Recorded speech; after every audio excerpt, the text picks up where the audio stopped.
Of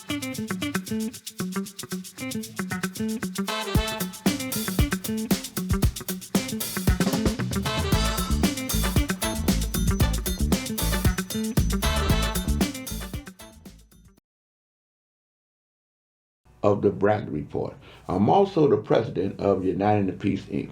This show is brought to you by United in Peace, Inc. Okay? The issues is put together with the help and the direction of Dr. Terry Marsh Bradley.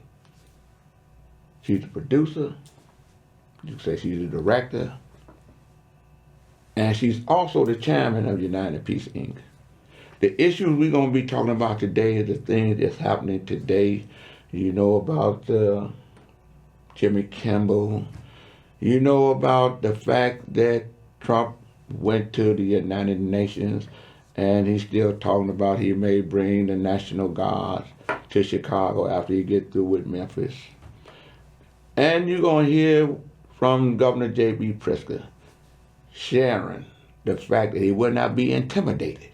And one of the most important things is you're going to hear about the ICE czar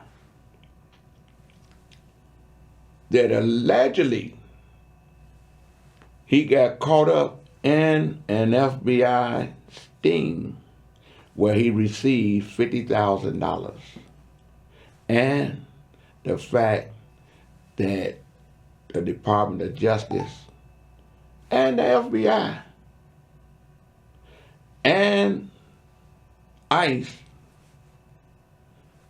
all follow or move toward the dictates allegedly from who they representing, which is pretty much not the country concern, the concerns of President Donald Trump. And they erased the investigation.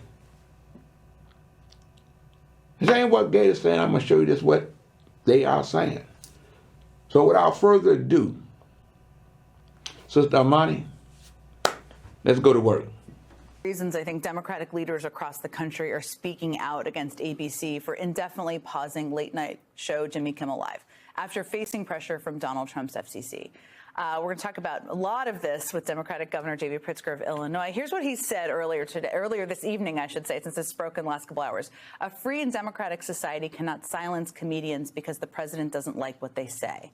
This is an attack on free speech and cannot be allowed to stand. All elected officials need to speak up and push back on this undemocratic act. Joining me now is Illinois Governor J.B. Pritzker.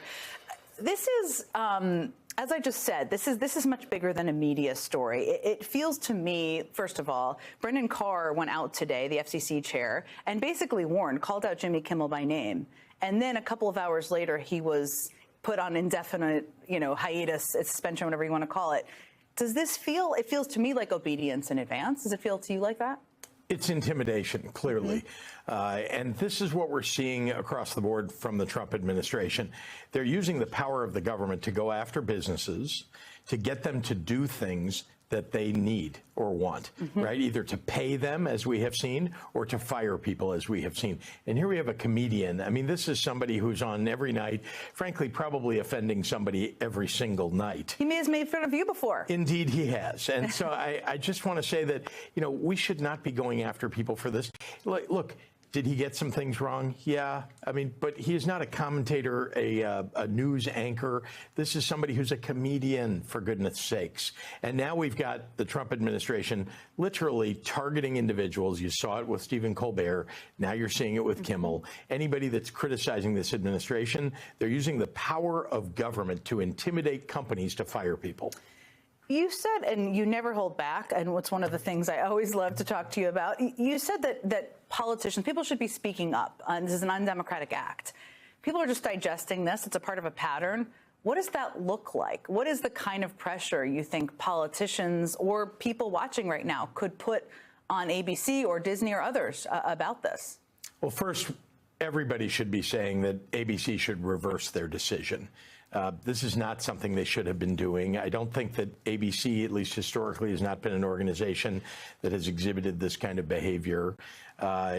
But, you know, now we're seeing the pressure that can be brought by the federal government. You can imagine the pressure that's on Disney and ABC and on their business based upon, well, what's been said so far today. And so I must say, I do not understand why people are not standing up and pushing back when they ought to, because what's at stake here is free speech. It's our Constitution and our way of life. Do we really want the President of the United States intimidating people, organizations to get others fired? This is not that moment. People ought to be standing up and speaking out. What can they do? Well, it's what I've been saying for some time now, which is if we want to get action, we now can't rely upon a MAGA-controlled Congress. We can't rely on the President of the United States, seemingly, although we'll see whether we can rely on the Supreme Court of the United States. Increasingly, it doesn't appear that way. And so we only have one other thing to do, which is public action. People actually speaking up, speaking out, boycotting, showing up and protesting, and their representatives who agree with them doing the very same. What should people be boycotting right now? This is bigger than just today's story, but what does that look like? It is, but I think if we can work on ABC to make them understand how wrong the decision is, in other words, if people will write letters, write emails, post online, speak up, protest, that's what I'm calling for. I think that it may be that ABC and Disney see that they may have made a mistake and they would reverse that decision. By the way, if they do that, you can see what happens when organizations and people stand up and push back. You can actually accomplish something. You can move the ball. I've seen that for the state of Illinois. We've seen that for the universities where there are boards that are willing to step up and speak out and push back. It's going to be a hard 3+ years under Donald Trump, but I believe that there is momentum that can be gained by doing things like this. And the elections are coming up in November of 2026. And if in November of 2026, the public will show up at the ballot box and in the meantime speak up with their megaphones and their microphones, that I believe we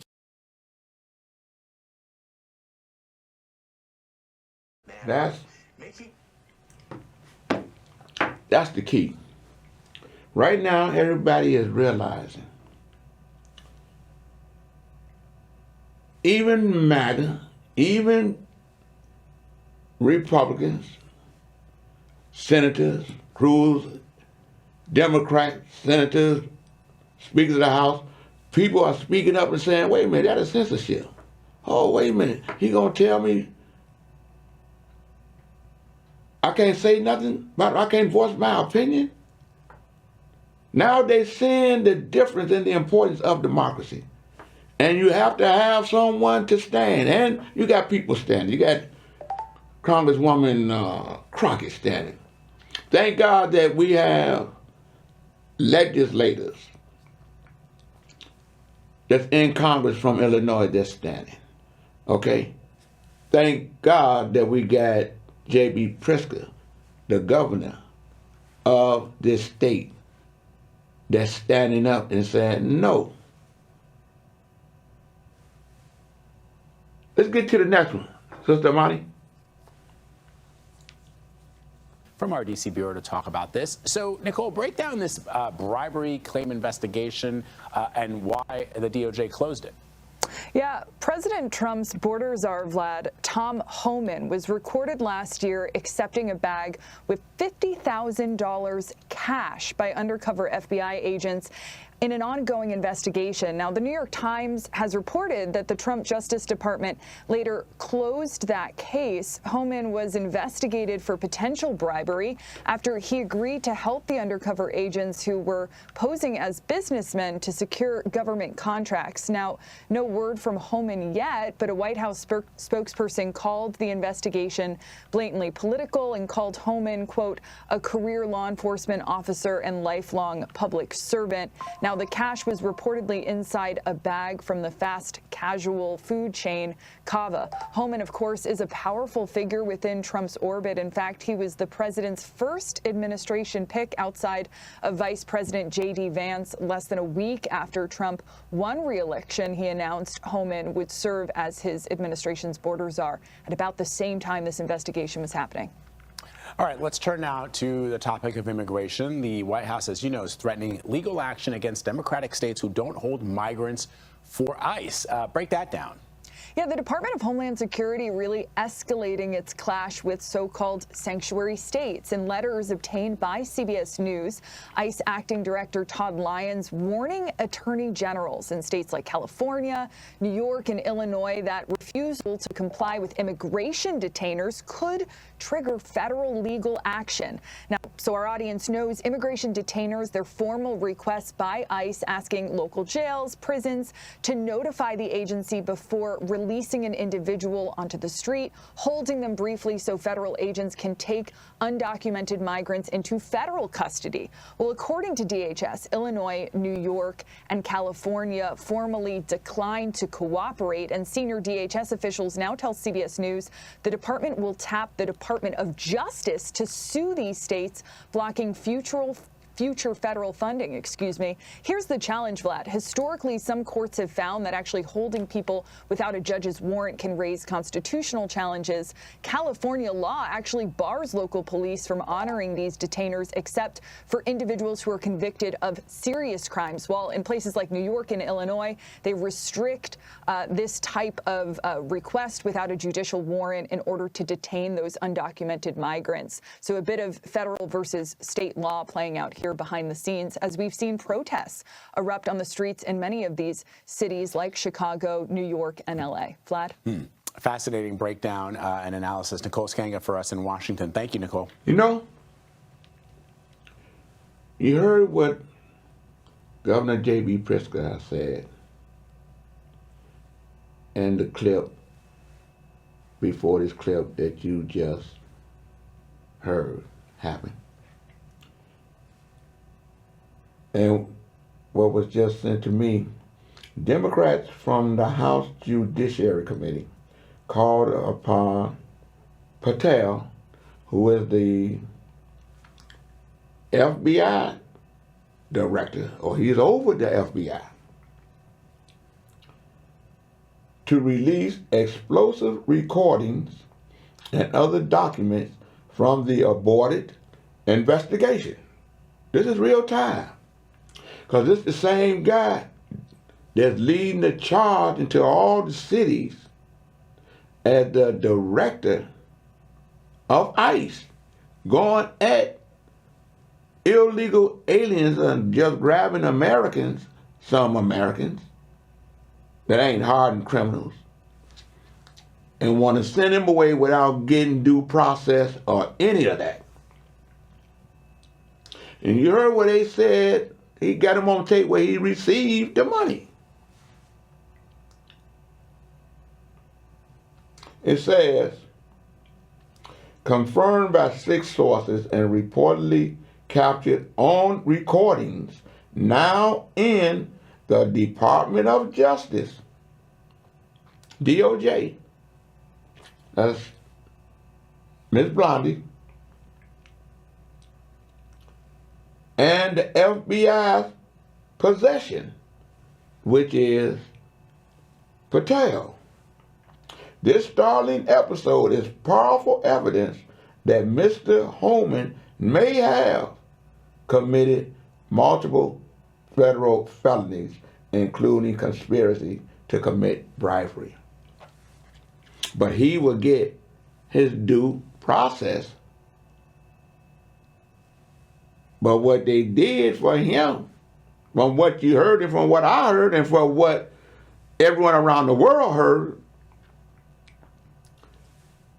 they just say, forget the investigation. Department of Justice and FBI say, so what? Yet he comes into the cities like a stormtrooper going at criminals. Sister Money, let's go to the next piece.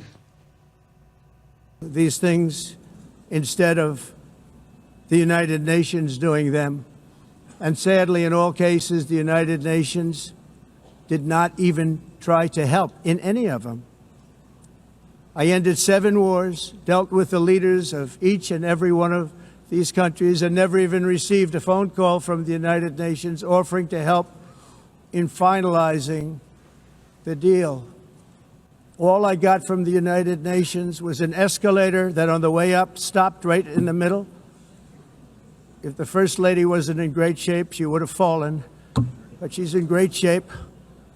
We're both in good shape. We both stood.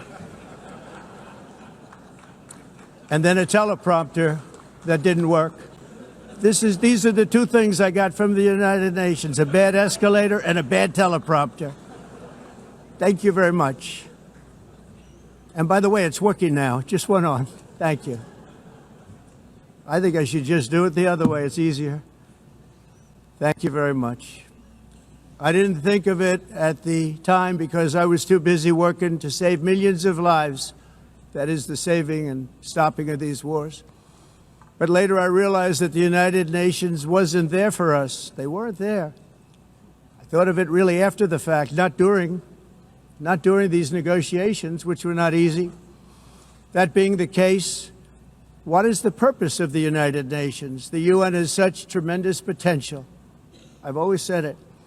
It has such tremendous, tremendous potential, but it's not even coming close to living up to that potential. For the most part, at least for now, all they seem to do is write a really strongly worded letter and then never follow that letter up. It's empty words. You know, I watched a lot of that this morning. But what caught my mind is when I saw a story where, and I'm going to quote it, U.S. Senator Chris Van Hollen, Democrat senator,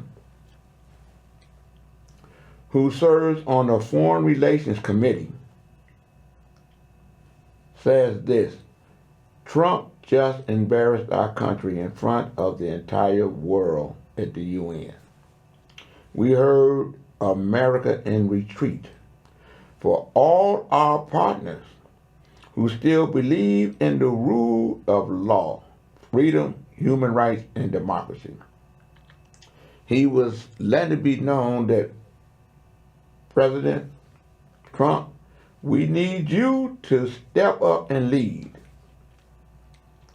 And it will demand all our collective actions.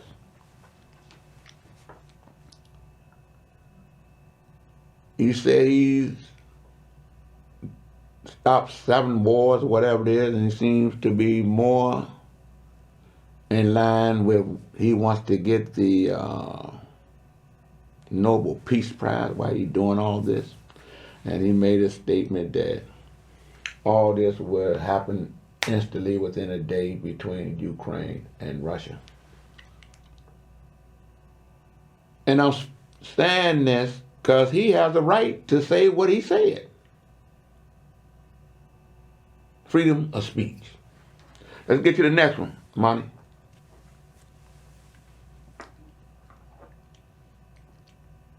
Cities is because he wants to be able to take control of the 2026 elections. Remember that back in 2020, he and Michael Flynn, the former general and former advisor to the president, talked about actually taking control of the ballot boxes in 2020 because they didn't trust the outcome of the election. Now, if they've got troops in cities and it becomes a kind of norm for people, then it won't be abnormal for them when they're going to vote having troops at the ballot boxes. He'll say that he's protecting the ballot. And if he thinks there's some kind of fraud, and what I mean by that is if he thinks that his party isn't going to win, then they very well could do what they suggested they were going to do in 2020, which is take control of the ballot boxes. So I believe that is what this is about. It's about intimidating people from going to the polls who would not vote for his party, and about the ability to take control of the elections if it doesn't go his way. So if there are citizens out there who are demoralized by this concept, what do you say? What can be done if your concerns bear out? Speak up, megaphones and microphones, however you can, and make sure you show up and are absolutely focused on getting to the ballot box and voting. We need to push back on the idea that troops can come into our cities, and people really need, just as they are pushing back on ICE agents. Because Trump says this is about crime. He's coming into Chicago for crime. But it's a lie. That we've seen. I mean, if we're reducing crime at the rate that we are, and we are, and you've seen it all across the country, why is he sending troops into cities? It makes no sense. So you think it's about the midterms? I do. I absolutely think that is what it's about. And it's about his authoritarian need to control. That whole endeavor is really about making sure that he can effectuate the rest of his agenda for the remaining 2 years of his 4 years. Live in Hollywood with more on this story. Tim. Good morning, guys. Yeah, it's not clear Jimmy Kimmel will address his suspension tonight. His show arrives here at the El Capitan tonight. It's not clear, though, what he will say. We'll have to see. Take a look. Jimmy Kimmel Live returns to Hollywood tonight after ABC temporarily shuttered the program nearly a week ago. The Walt Disney Company, which is the parent company of ABC, said it's had thoughtful conversations with Kimmel over the last few days and decided to bring him back tonight. Our cameras capture people taking photos outside the El Capitan Theater where Kimmel tapes his show. I think that's great. I'm excited. I'm excited to see what he says. They are glad the network brought him back. But not everyone is on board. Some ABC stations across the country will preempt Kimmel's late show. Jimmy Kimmel Live will air on ABC 7 tonight after the 11 p.m. newscast. And fans are eager to see what he's going to say and how he will address his suspension. This will be his first time saying anything about this. Actor Glenn Powell is his first guest. Tim Pulliam, ABC 7, Eyewitness News. End of the day, the people, regardless of what party they in, what religion, what race, whatever it is, they're not going to let nobody take their right for having an opinion and being able to voice their opinion, whether they agree with someone or not. And they do not feel that an individual should be killed because of their opinion. And they realizing that of all the things, there's nothing more greater in America than us having a right to the freedom of speech and impression. Let's hit the next one, Sister Money. We're going to go out on this one.